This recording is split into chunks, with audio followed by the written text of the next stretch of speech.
Uulitin ko lang, Zild, inaral ko, in fact, nakapaggawa ko ng rise and fall mo, yung buhay mo sa social media. So, syempre, napagtanto ko na ang tingin sa'yo ng mga tao, napakalaki mong sinungaling. Noong una po nagalit po si boss ko, sabi niya. Kanino? Sa akin po. Kasi sabi niya, dapat inisip ko po muna bago post. Dapat nagpaalam ako sa kanya. At saka ayaw kasi niya na malink siya sa politics eh. Opo. Medyo saka ayaw niya po. Alanganin ng politika talaga. Second issue ko po is yung hindi po ako nakapaghugas ng plato. Tapos naiwan kong bukas yung gripo. Which is lingid po sa kaalaman ng tao na isang beses ko lang po nagawa yun. Then, clarification lang din po about dun sa sinasabi nila na nagnanakaw ako ng hotdog. Ayun po, pinatanggi ko po na nagnakaw po ako ng hotdog. Pero, ano po, naaalala ko pa rin yung parang fresh po sa utak ko na Zild, dapat huwag kang kampante. Talaga totoo naman na hindi ka parte ng pamilya. Then, ayun po yung napagalitan po ko. Ni Kong. Sabi niya, medyo Zild, ano ba? Na yun, no? Sabi niya, Zild, ano ba? Gumanon siya. Huwag ka nang magpo-post ng kahit ano. Gumanon siya sa akin. Would you still confirm na wala ka talagang girlfriend nung panahon na sinabi ni Kong TV, na naglabas si Kong TV nung statement niya? Pero di ko alam kung ilalabas ko pa. Parang pangit na ilabas yung music video gano'n, tapos may jowa siya. Ang dating, mukhang scripted. Kaya mahirap ilabas. Di ko na oo ko, para kay na rin. Kaya siguro di ko ilalabas kasi para kay, para sa kanilang dalawa. Kasi parang naglolokohan na di ba? Parang, nung time ko sila ginawa yun, alam ko, wala siyang jowa. Wala ka talagang girlfriend ng panahon? Wala po. Gusto kong malaman ngayon from you, yung issue na lumalabas na sabi mo nagsiselos ka kay Kidlat, ikaw dapat yung anak ni Kong? Parang may nasabi kang ganun sa interview mo, tama ba? Can you elaborate this?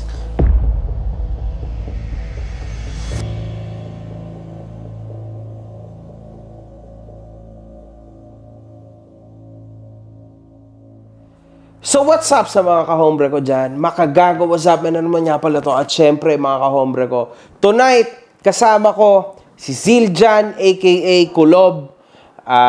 Yan, Zildjan, welcome sa Kwentuhan with Makagago, what's up, man? Ayun po, so magandang gabi po sa inyong lahat.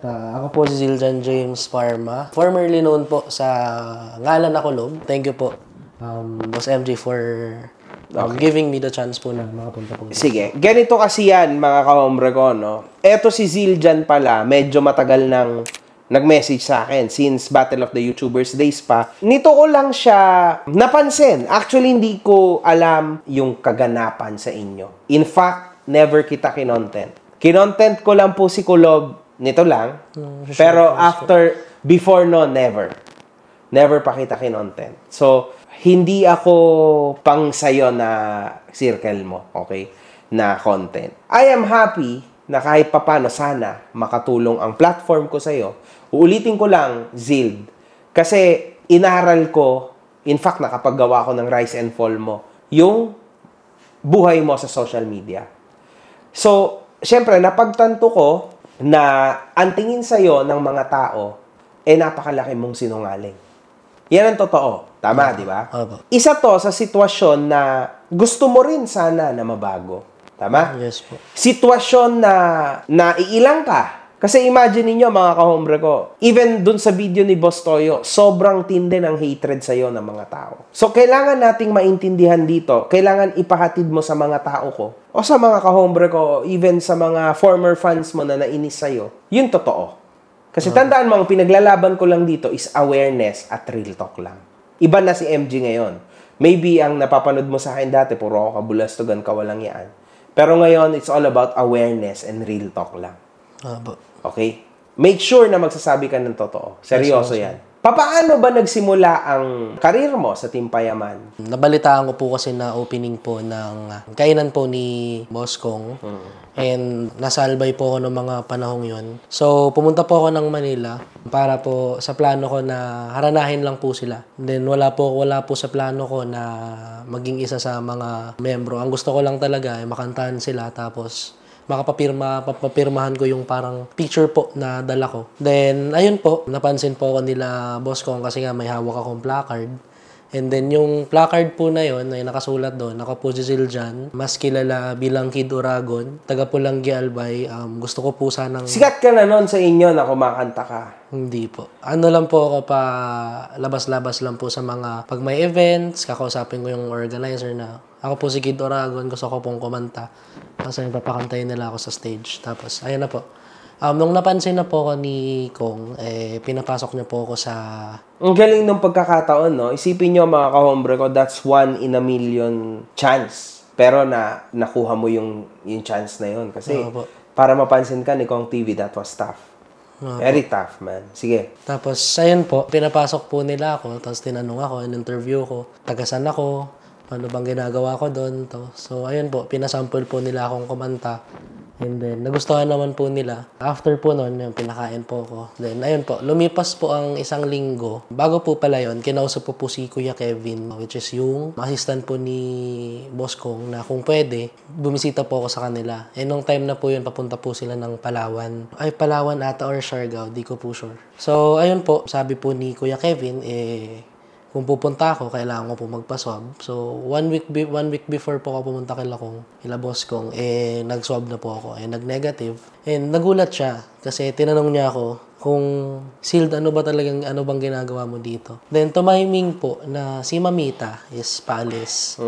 So, siguro di po kami nagkita ng matagal. Nung araw na yun yung huling araw niya sa Payamansyon 2. Sinama niya ako, tinanong niya sa akin kung alam ko ba yung Living on a Jet Plane na kanta. Then, nung kinanta ko po siya, sabi niya, alam niya na yung gagawin. Kung paano magpapaalam kay Mamita. Which is, pinakanta niyo po ako dun sa vlog na yon. Then, after po nun, umuwi po muna ako ng Albay. After 3 days, 4 days po, bumalik na po ako ng Manila. Tapos, doon na po namin sinimulang gawin yung Ligaw Tingin. So kumbaga, from that moment, nasa Team Payaman ka na, tama? Opo. Ang napag-usapan po namin, 1 week lang po na member. Kumbaga parang temporary member lang para maboost lang po sana ako noon. So, ang nangyari po yung parang daddy series po nung pinag-practicean niya po ako bilang anak. Parang anak. So, nag-vlog siya sa'yo, daddy series yung title, parang ganon. Opo. Hindi ko kasi alam yan, sorry. Okay. Opo, ayun po. So, daddy series yung content, tama? Okay. Siya yung tatay mo, ikaw yung anak niya, kumbaga. Tapos ayun po, nung pagbalik ko doon, sakto rin na nasa simulation siya. Unang araw ng simulation. Tapos, pupunta kami ng Playhouse. Pinakilala niya ako sa viewers niya as Kidlat. Okay. Ito pala mga kahombre ko, yung pinagmula ng Kidlat. Kasi marami ding misinformation na lumalabas sa social media regarding sa Kidlat na yan, yung itong kwento mo na to. Kasi ang lumalabas sa SOCMED is parang ina-assume mo na ikaw yung original na Kidlat. Meron mga lumalabas na ganyang statement. Ay, ano ba talaga? Ay, is that it? Actually po, ang tunay na Kidlat po, yung unang anak po nila, Kong, na nawala po. Okay, okay. Then, nung pagpasok ko po kasi noon, nasa tiyan pa po si Kidlat. So, simulation, kaya pinakilala ko ni Boss Kong na Kidlat. Then, may sinabi siya doon, kinat lang yung part na yun, pero yung sabi niya, baka masana yung tao na tawagin siyang Kidlat. Parang ganon. Tapos pagdating po ng sasakyan, sabi po ni Kuya Carding, ang sabi niya, tawagin po akong Kulog. Tapos po, nung ando na po kami sa Playhouse, tinawag na po akong Kulog ni Kuya Burong. Pero sa Tagalog, kulog yon, kulog. Sa Tagalog sa amin, ha? Same yon. So, nabago pa rin po yun nung pagdating namin ng Playhouse. Kulob ang itinawag sa'yo. From now then po. So, ulitin natin, hindi mo sinasabi na ikaw yung original na Kidlat, tama? Wala kang sinasabing ganun. Wala kang sinabi kahit kanino na ikaw yung original na Kidlat. Ang sinabi ko po kay Boss Toy, ako po yung una. Pero hindi po yung original. Malayo yon. May diferensya. So, now sinasabi mo, ang original is yung naunang anak nila. Ikaw yung una. Bago po lumabas. And ayun po, nagkaroon po ng, I think, 4 to 5 series. Pumutok. Apo. Lahat naman ng ginagawa ni Kong pumuputok eh. Sabi ko nga sa rise and fall ko nung panahon na yon. Ngayon kasi iba na yung mundo ng Sockman.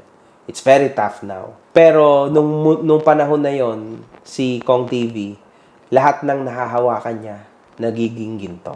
Nag-umpisa kay Jawo, sinabi ko yan sa video, tas ikaw. Marami pa yan siya natulungan, for sure. Pamilya niya, yung na-circle niya. You were blessed. Na-feel mo yon. Alam mo ba na sobrang daming tao ang gustong lumugar sa pwesto mo nun? Anyway, sige. Sa mga interesting parts na tayo. Gusto kong malaman sa'yo, ano ba yung pinakaunang issue na hinarap mo sa mundo ng Team Payaman? Ayun po, yung pinakaunang issue po, yung napanood ko po yung trailer ni Direk Daryl. And then yung trailer na yun is about Marcoses. And nagandahan lang po ako sa trailer. Hindi ko po agad inisip na pwedeng mabash ako dahil sa nagawa ko yun. Pero shinare ko po siya. Then ang nakalagay po sa post ko, ang galing ng trailer. Bakit? Ano bang, dahil ano ka ba? Against ka sa pananaw ni Marcos nung panahon na yun? Tama ba? Yes po, against po ako sa pananaw nila. So yung movie na yun parang binago. Binago yung paniniwala ko po. And, iba-iba naman tayo eh. Yes diba? po. Sige. After po nun, may nakapag-screenshot, then kumalat sa GC sa group po. Yung Team Payaman na group page sa Facebook. Yun lang, sabi nila. Apologies pala to. Kaya pala may word na nakaw sa ligaw tingin dahil doon. So kumbaga parang iba yung nangyari sa'yo nun. Like parang medyo na-drag ka agad pababa. Opo. No? Pero ang sabi po noong una po nagalit po si boss ko. Ang sabi niya. Kanino? Sa akin po. Kasi ang sabi niya, dapat inisip ko muna bago post. Dapat nagpaalam ako sa kanya. At saka ayaw kasi niya na malink siya sa politics eh. Opo. Medyo tsaka ayaw niya po alanganin ng politika talaga. Noong mga panahong po yun, halos wala po talagang issue ang TP. Nalungkat ng tao yung mga ginawa ko po ng election, which is kumanta po ako sa rally. Kumanta ako sa rally ni BBM, tapos gumawa pa ako ng kanta para kay BBM sa kampanya nila. So naging ano ka na, from anti-Marcos, naging hindi pro-Marcos ka, or ginawa mo lang for job purposes only? Para po makakuha po ako ng trabaho. Tapos ayun po, yung ginawan ko po ng kanta, hindi lang po si BBM. Ginawan ko po si BBM, si Senator Panfilo Lacson. Kasi nung time na po, si Senator Panfilo Lacson... Alam ni Kong TV yan? Hindi po. Nagalit po kasi ayaw niya nga pong maling sa ganun. Oo, ayaw niya politics. Then sabi niya, Zil, wag ka na lang muna magpo-post.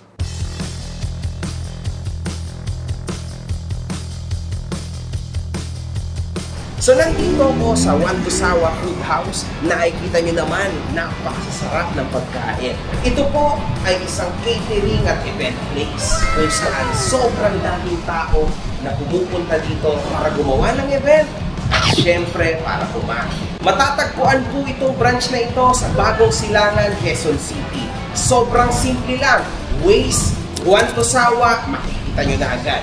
Tatlo na rin po ang branches nito.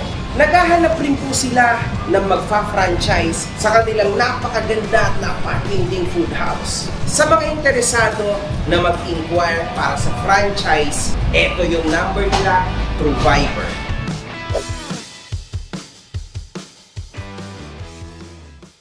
So parang nagmimistulan ding manager sa'yo, / parang tatay talaga yung tao na yun sa'yo, no? Sige. Hindi muna po ako nag-post ng ilang araw. Second issue ko po is yung hindi po ako nakapaghugas ng plato, tapos naiwan kong bukas yung gripo.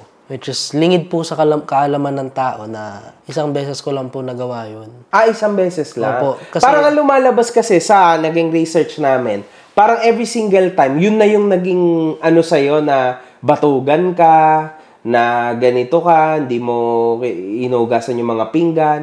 Yung pala, isang beses lang nangyari. Isang beses lang po nangyari yun. Kasi po, ang tulugan ko po doon sa study room. So, pagising ko po, study room po ni Mavi. So, pagising ko, lilinisan ko yung tinulugan ko. Then, pagkakain po ko, hugasan ko yung plato. Sa lagay ko. Tapos minsan... Ginagawa mo naman yun. May mga ibang members po na, Sil, sabay mo na to. Sil, sabay. Mabi ko, sige po, akin na po. Ang alam ko po ay kinausap po ni boss kong sila Ate Pat na wag nang i-upload yung video na hindi ako naghugas ng plato. Kasi nga, masisira po ako sa tao. Pero in-upload pa rin nila. Kasi obviously, lumabas. Sino to?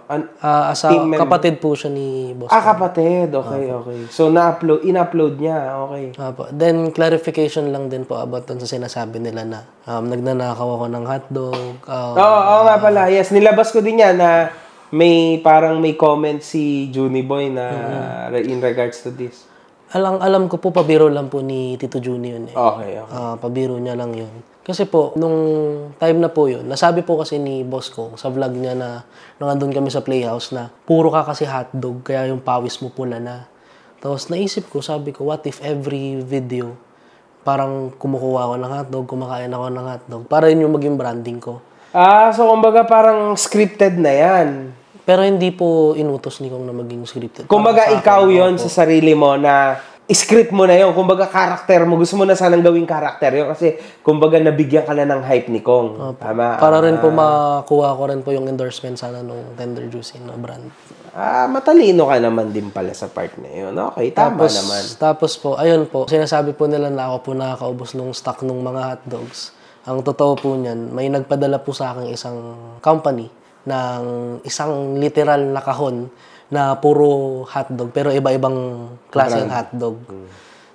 So, ang ginawa ko po doon, syempre, sobrang dami po. Nagtira lang ako ng 3 balot, tapos nilagay ko sa ref. Then the rest, pinamigay ko po sa ibang mga members. Yun po yung niluluto namin. Pinapatikim ko sa kanila kung masarap. Ayun po, pinatanggi ko po na nagnakaw po ako ng hotdog kasi Binigyan ka nga ng marami, tama? So, hindi ka nagnakaw. Nagbigay ka pa. Opo. Sino nagsasabi na nagnakaw ka ng hotdog?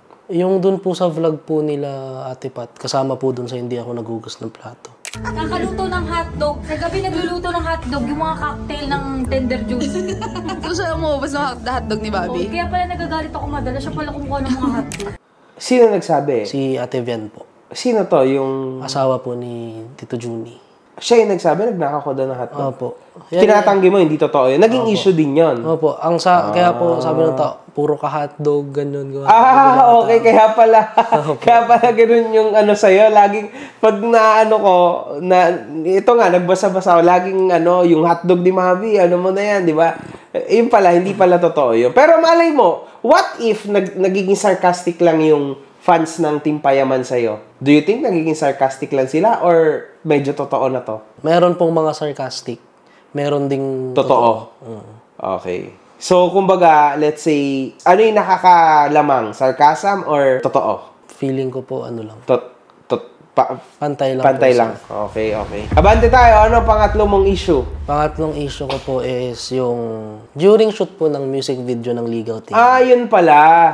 Regarding na to, dun sa kaya ka pinaalis ni Kong TV. Actually po, wala pong nangyaring paalis. Okay, sige. Ikwento mo sa amin. Ayun. Nung time na po yun, galing po kasi ako sa concert ng Jaiga. Then, nung time na po yun, kumakain po ako ako kasi nasa pinakaharap po ako pinaupo. Tapos, may nakausap akong ibang mga content creators na sabi ko, tinatanong nila ako kung kamusta naman yung mo ngayon sa TP. Sino nagtatanong sa'yo? Ang alam ko po, ang nasa circle ko noon, si Kuya Albert, yung kamukha po ni Boss Kong. Hindi ko maalala yung mga pangalan nung iba, pero kilala ko po sila sa mukha. Then, ang sabi ko doon, medyo na OOP na po ako. Kasi one time po, ito po yung surprise birthday party po para kay Tito Junie at saka kay Lolo Bal. Nakita ko po doon sa program, doon po sa palaro, andun po yung pangalan ko. Nitong mga time na to, syempre kabago-bago ko pa lang sa TV. Tapos nagtanong ako doon kay Madam. Sabi ko, Madam, di po ba ako kasama dyan? Kasi po nakita ko po yung pangalan ko sa program. Sabi niya, baka lang daw, baka nagkamali lang and... So, hindi ka kasali? Opo. In short, hindi ka kasali doon sa program. Pero nakita mo talaga na nandun ang pangalan mo. Ano nangyari? Tapos ayun po, ang tagal ko pong nakatambay sa may pool. Kasi iniisip ko din, sabi ko. Sumama loob mo? Sobrang sama po ng loob ko kay Madam. Sinong Madam? Hindi ko po maalala yung pangalan niya, pero si Madam po, alam niya naman po kung sino po yung tinutukoy ko. Tumawag naman po sa akin sila Tito Junie, tsaka si Boss King that time. Then sabi na... Pinaliwanagan ka? Opo, pinaliwanagan po ako. Sealed sabi, pasensya ka na.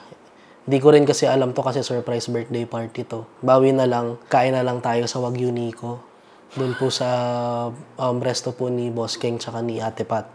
Which is yun po yung nakita nilang clips na magkakasama po kami, si Lolo Bal, then yung ibang mga members po, andun po kami lahat. Yun po yung parang pambawi po nila sa akin para alam ko naman na Bakit? Iba ba yung nakarating sa mga tao sa kwento na to? Iba pa rin ang naririnig mo sa mga tao or may nagsabi din na isa sa kanila na iba yung nangyari sa sinasabi mo ngayon? Wala naman. Wala naman. Okay. Ito pa lang po yung unang beses na kunento ko to. Okay. Sa Good.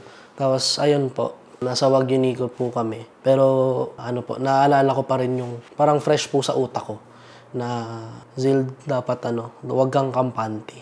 Talaga totoo naman na hindi ka parte ng pamilya. Kaya, ito gagawin ko. Ito na po, after nun, ito na yung sa Jaiga concert. Andun kami sa concert, then, nasa backstage, nakausap ko sila, Kuya Albert. Sabi ko, makalabas lang ako ng 3-4 na kanta. Aalis ako ng TP. Sinabi mo yun? Sinabi ko yun. Kasi may conflict ka na ngayon. Parang you don't feel part of them. Opo. Kaya sabi ko, meron po tayo parang kung sa babae po, meron tayong naiisip na mga babae na gagawin ng boyfriend nila. Parang men instinct po natin na maiisip natin na, ganito na yung nagiging trato sa akin. Kaya kailangan ko nang gumawa ng plans. Tapos ayun, nung sinabi ko po yung kay Kuya Albert, nakarating po kila Boss Kong. Kasi andun po si Chrissy nung mga time na yun. Si Chris. Tapos, bakit kinuwento nung Albert? Wala lang, dinaldal niya lang. So that's your mistake. Opo. Alam mo kasi, bagong taon, bagong talpakan, meron o wala lang naman pipiliin nyo nasa link. Down below, nakapin. Try mo meron o wala lang naman pipiliin mo. Let's go. Ang hirap magtiwala sa mga tao. Opo. Lalo na yung mga influencers na yan. Sa mga matataas na mga influencer, ang tawag ko dyan madalas idinidikit yung dila sa tumbong. Ikaw yung, kumbaga, tinutukan ni Kong TV. Pilit ka nilang sisirain kasi bakit ikaw, bakit hindi kami? Opo.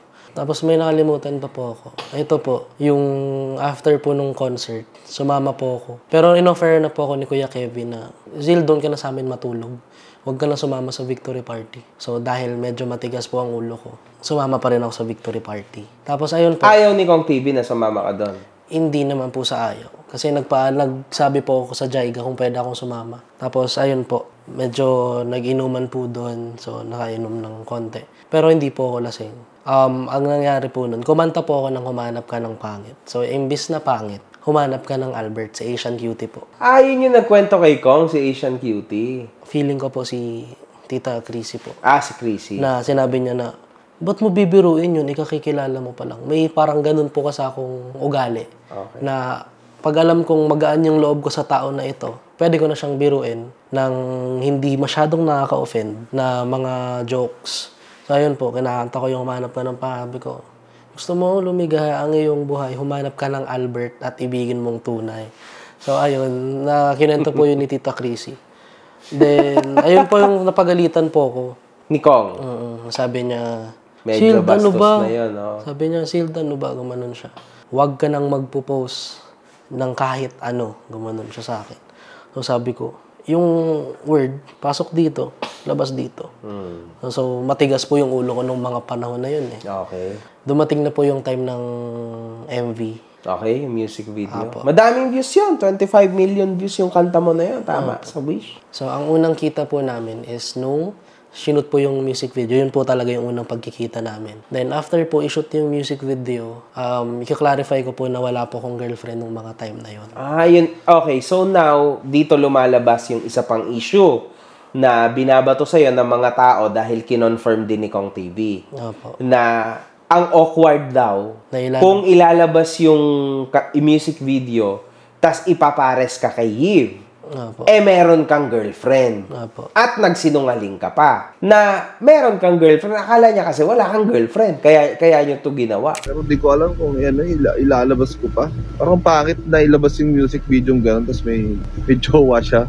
Ang dating, mukhang scripted. Kaya mahirap ilabas. Di ko na ewan ko, para kay na rin. Kaya siguro di ko ilalabas kasi para kay, para sa kanilang dalawa.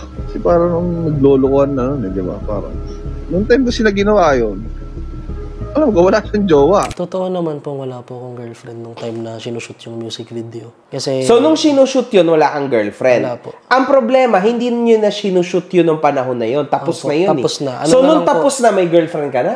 hindi po. Wala pa rin? Wala pa rin po kasi nag-uusap po kami ni Eve that time. Bago po mag-shoot, nag-uusap kami. Nagkakamabutihan Ano kayo? po, napakadilulo ko po sa part na yun. Kasi nung... Hindi totoo. Wala naman siyang feelings. Wala naman po. Alam ko rin naman sa sarili ko na ano yun taas yun. Kasi ako parang ito, yung parang ginagapang ko pa po pataas.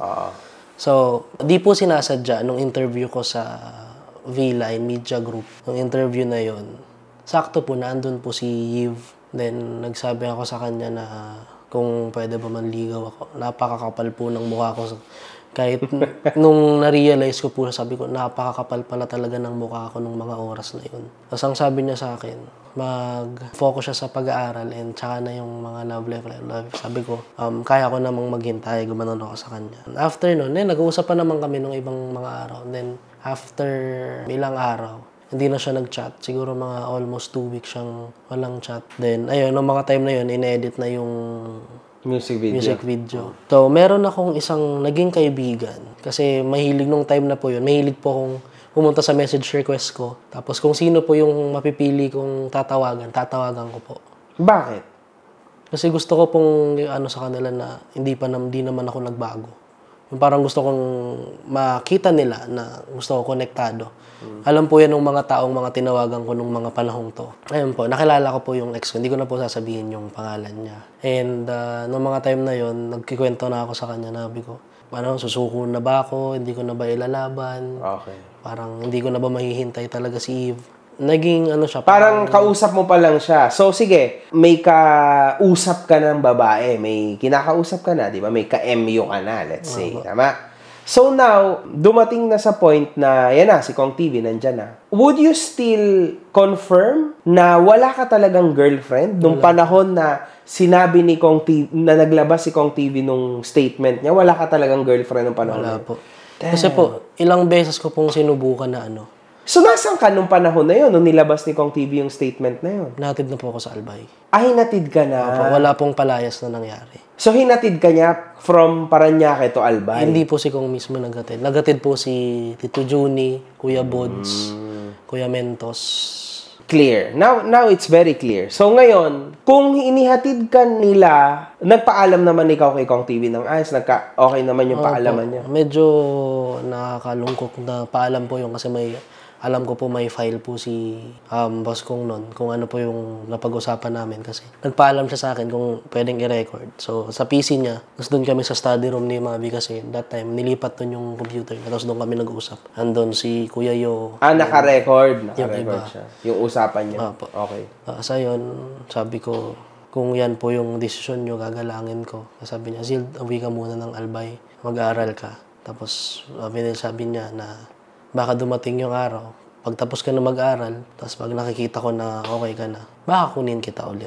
Tapos yun din po yung sinabi po ni Tito Juni sa parents ko sa Albay na papag-aralin po muna si Sil, tapos kukunin namin siya dito pag tapos na siya.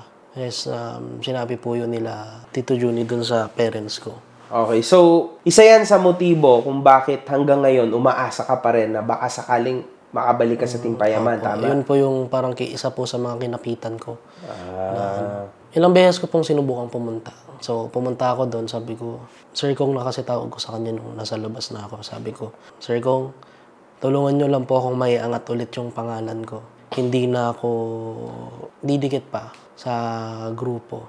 And ang sabi niya kasi sa akin, ito yung exact words na sinabi niya kasi may kasama ako noon. Nakita mo siya? Pumunta po ako sa bahay po, sa dating bahay po nila. Ang sabi niya sa akin, Sil, tapos na akong tulungan ka. Lahat ng pagtulong ko sa'yo, parang sinuklian ko po ng sama ng loob. Kasi ang alam ko po, na heartbroken po si boss kong nung nangyari nga po yung mga sunod-sunod na issue na laban sa akin. Just may magandang plano siya. Yun po yung pinanghihinayangan ko rin. At the same time, I'm thankful kasi kung hindi dahil sa mga mistakes na yun, hindi po ako matututo. sa mga bagay na mga nangyari itong mga nakaraan. Di ba po, after ng, I think, 1.5 years na pagtulog ng issue, nabuhay yung issue na ninakaw ko daw po yung quote. Okay. Hindi, pero bago yan sa... Kasi ang tindi nun, magnanakaw ka ng hotdog, magnanakaw ka pa ng coat. So ngayon,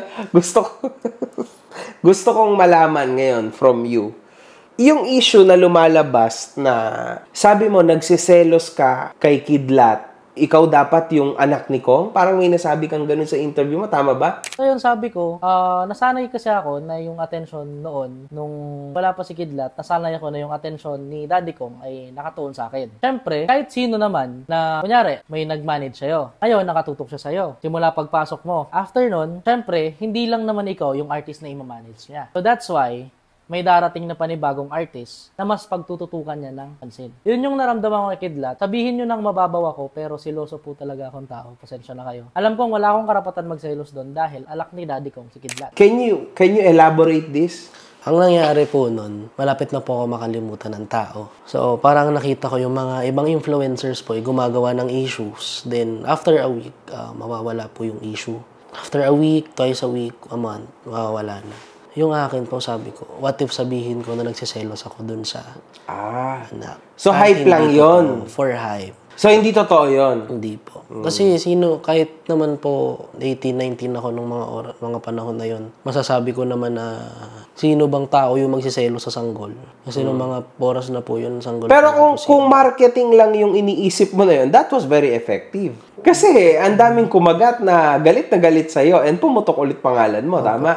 Kasi naniwala po ako, may isang tao nagsabi sa akin na good or bad publicity is still a publicity.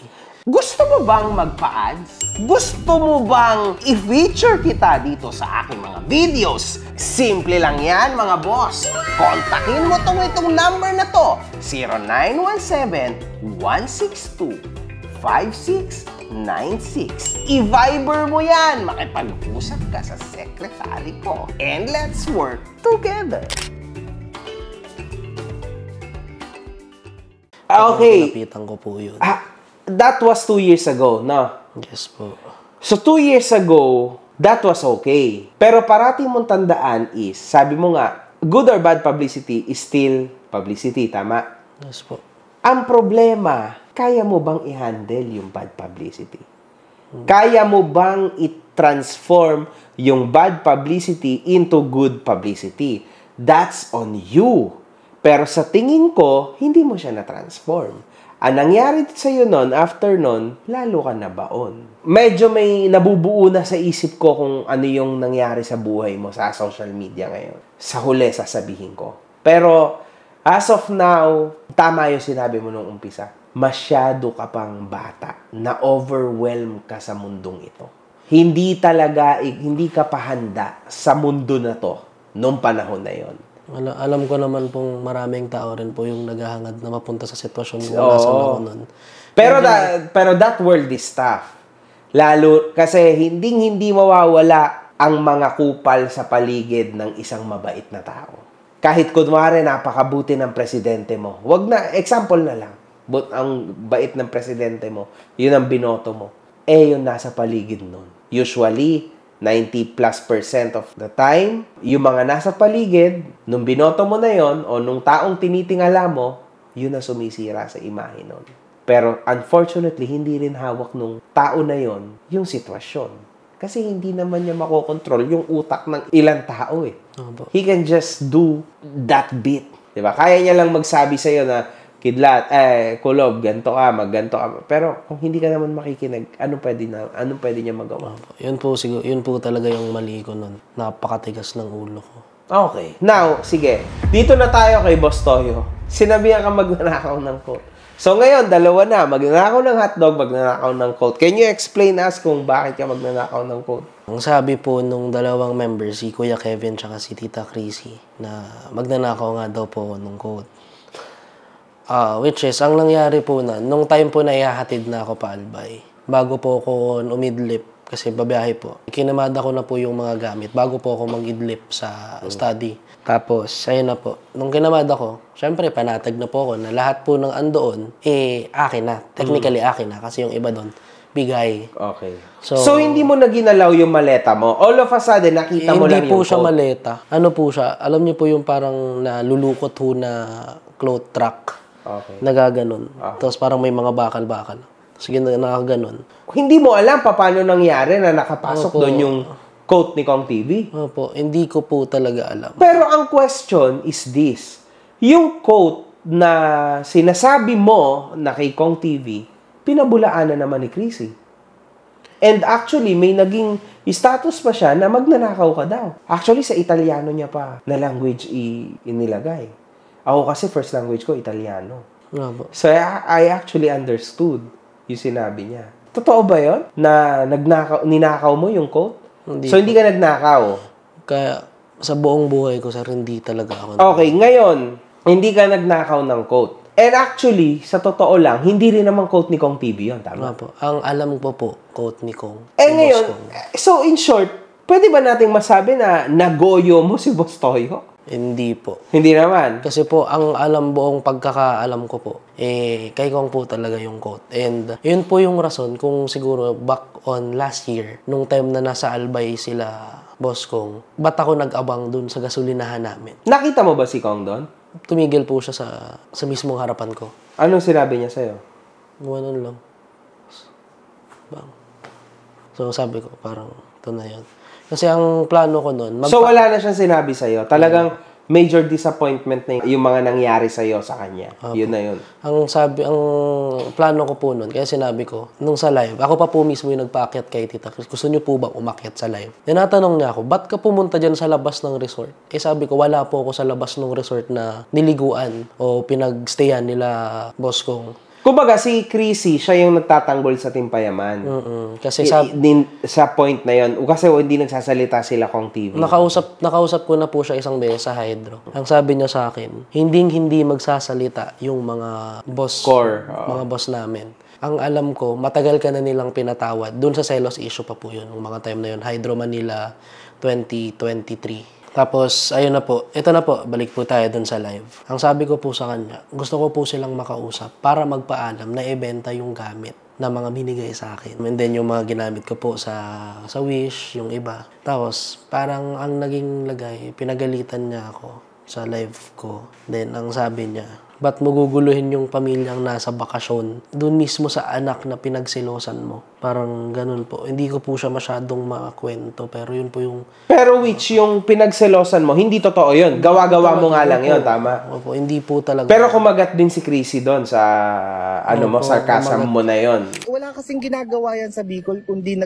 nagbabakasyon at nagsispend ng time, quality time, doon sa pinagseselosa mong anak nila. Opo, kasi nagsabi na po ko sa kanya na hindi po totoo yun. Tsaka nag-chat naman po kay Boss Kong. Tsaka sumagot siya? Hindi. Pero ang akin po, basta naparating ko yung message, okay na ako doon. Kasi yung lahat ng sabi niyang gawin ko, ginagawa ko po eh. Yung mag-aaral. Ngayon, nag-aaral po ako habang andito sa Manila. Tapos, kituloy lang yung nasimulan ko. Sa music. Which is ngayon po, ginagawa ko na po.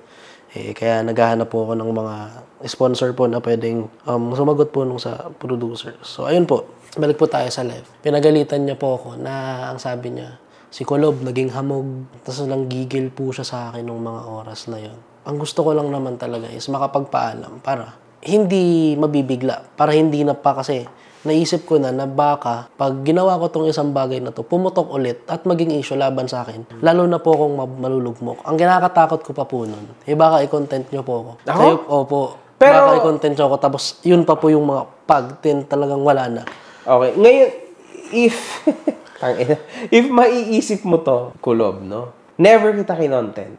Opo. Niyang mga panahon na yan, tama? Yes po. First content ko sa'yo, yung rise and fall mo. Pero wala pa rin naman akong sinasabing masama sa'yo sa video na yun. Opo. Just lesson. Natakot lang po talaga. Hindi, alam mo kasi, ganito kasi yan. Yung mga totoo kong dinidis o tinitira noong mga panahon na yon, sa totoo lang yun yung mga taong gumawa ng karumal-dumal. O hinayupak, o minsan, dahil sa pagkaisip bata ko, trip ko lang. Pero hindi ka kahit kailan umabot sa radar ko.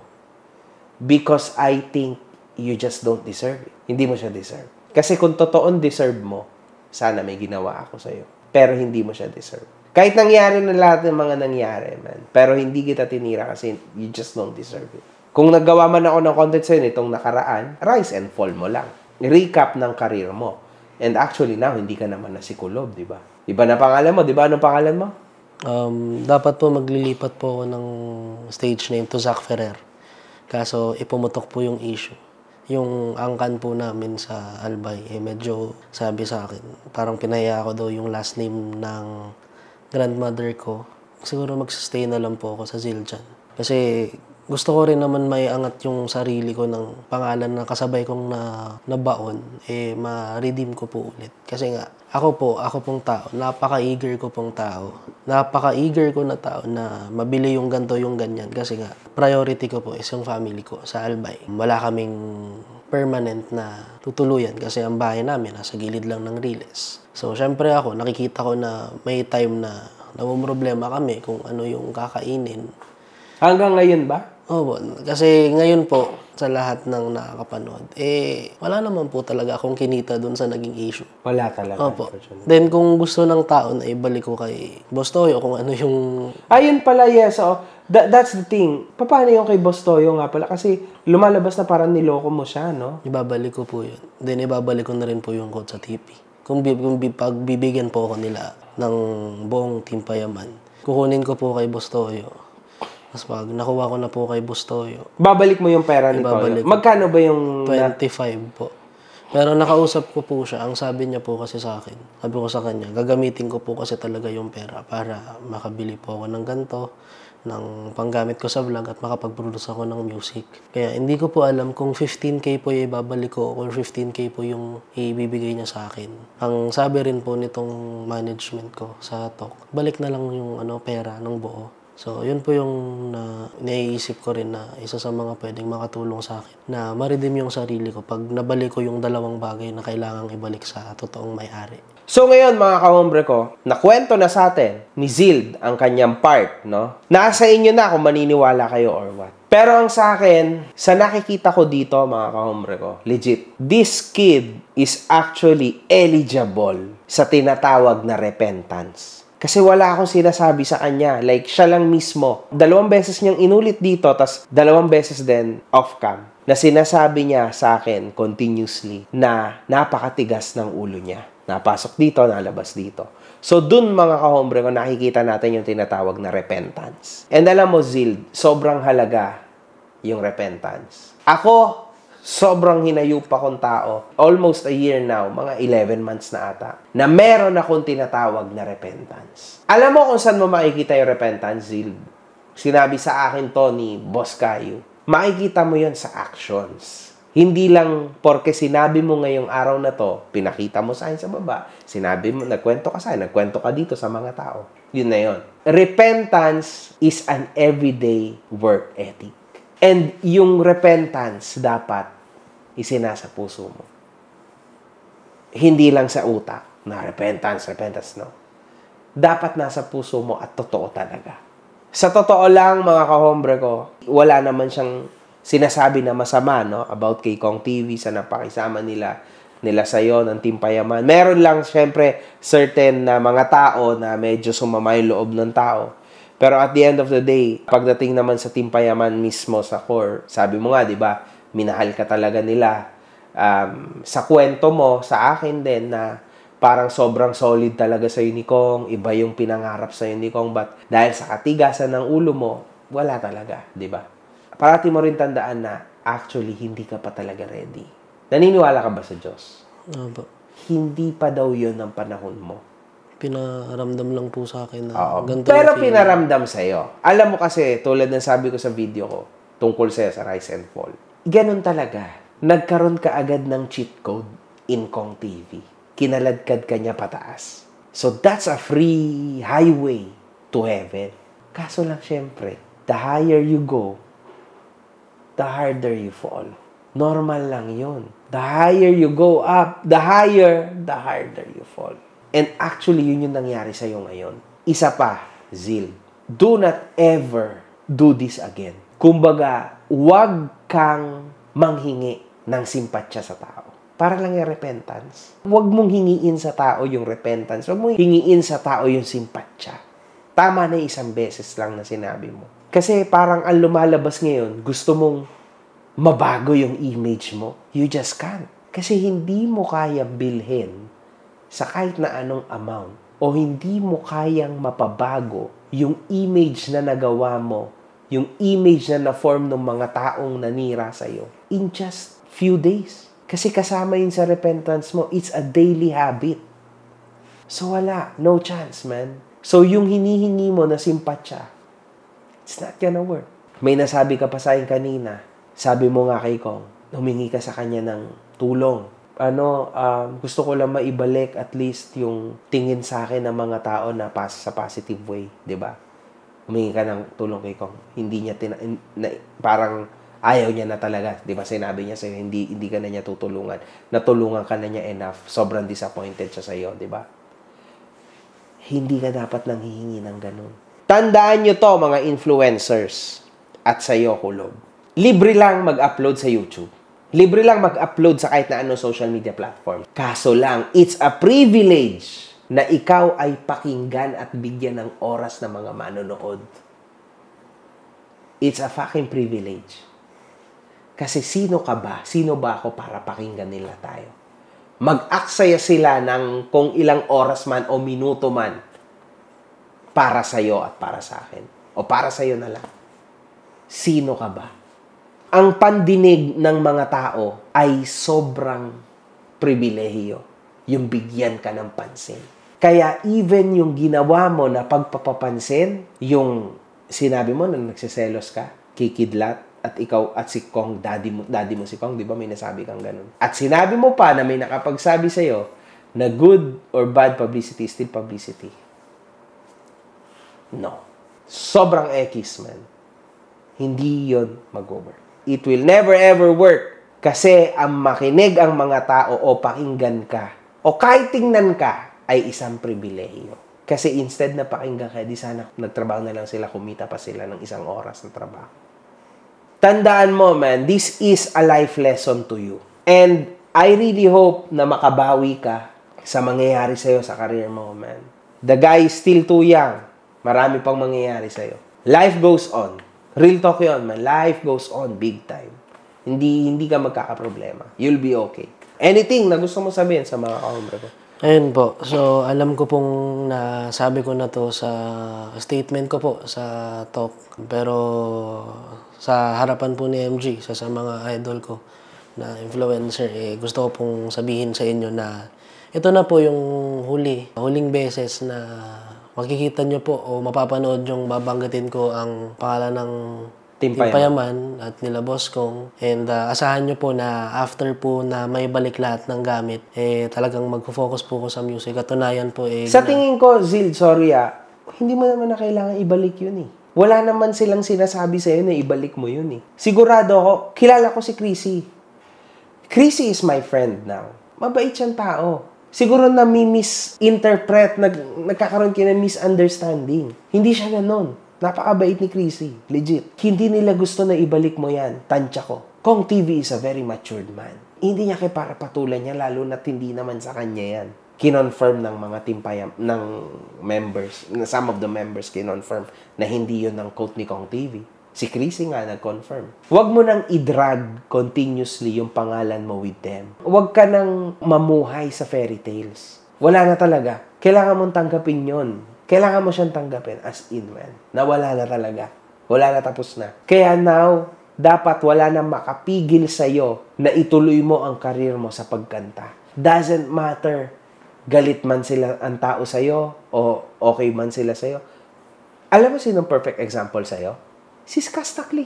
Sa tingin mo ba, mas malala yung issues mo kay Skastakli? Pero look at him, man. Doesn't matter. Kung tunay kang may talento, kahit gaano pa kalala ang ibinabato sa'yo ng mga tao, di ka mapapabagsak niyan. Kita mo yon hanggang ngayon, million views ang nanonood sa kanya o nakikinig sa kanya sa music niya. Ang gusto niya lang mapakinig sa tao yung obra niya. Ganun dapat ang mentalidad mo. si Skastakli. Kasi may talento ka eh. Sayang naman. Do not live with this shit, man, na puro issue. Hindi ka bagay dyan sa mundo na yan. Doon ka sa mundo mo, sa music. Madalas pa sinasabi ni Skastakli, wala akong pakialam sa issue. Ang gusto ko lang ay gumawa ng kanta. Never siya nagsalita ng mga bullshit regarding sa issues. Pansinin mo, ilang beses ko tinira yan. Wala. He just continues on doing his shit. Yung mga taong malakas lang ang utak, yun lang ang nagsasucess sa social media. Tandaan mo yan. Ayan, para po sa mga nagsasabi rin ho na nagoyo ko daw ho si Bustoyo, ibabalik ko po ng buong buo yung kung ano po yung ibigay niya po sa akin.